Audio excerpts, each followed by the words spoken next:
مثل ما شفتوا بالبداية، نحن اليوم سافرنا على مدينة أنطاكيا هاتاي، وشفنا الأماكن المتضررة فيهم، بنفس الوقت كمان شفنا كركهان.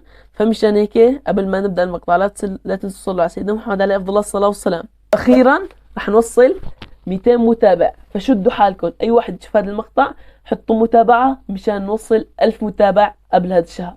ويلا ننتقل على المقطع، مشاهدة ممتعة.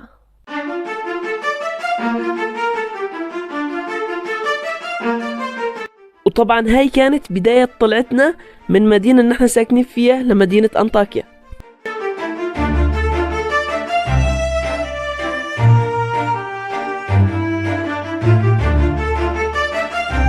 وكل ما كنا عم نقرب على مدينة أنطاكيا كل ما كنا عم نشوف الأضرار الموجودة على المباني.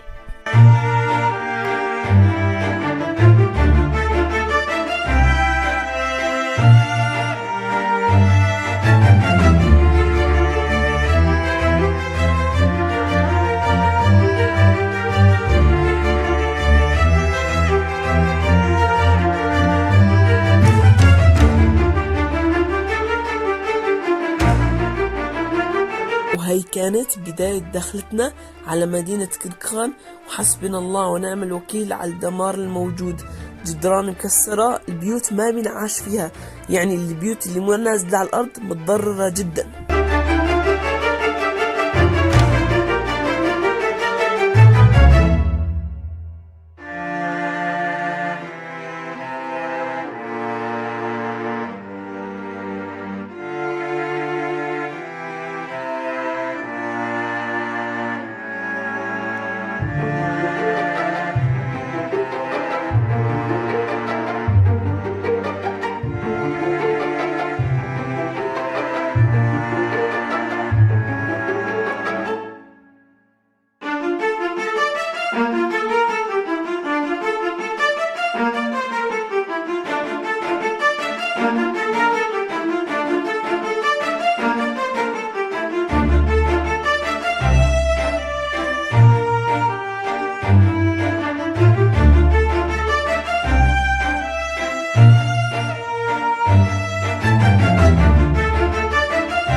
ولكن المصيبة كانت عندما دخلنا على نورداء.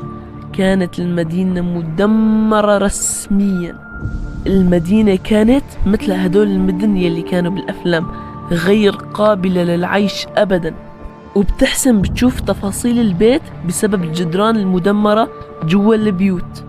وهون شفنا طيران، والله أعلم كان دعم، هي هليكوبتر، كانت كتير قريبة علينا فحبيت أصورها وفرجيكم إياها. وهي البنايات والأضرار شفناهن ونحن راجعين على ولايتنا من ولاية نورداء.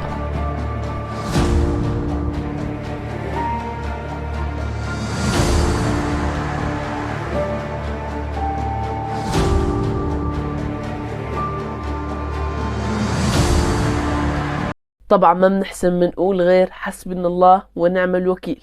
وهون بنكون وصلنا لنهاية المقطع. لا تنسونا من الاشتراك وفعل زر الجرس وحطوا لايك. سلام.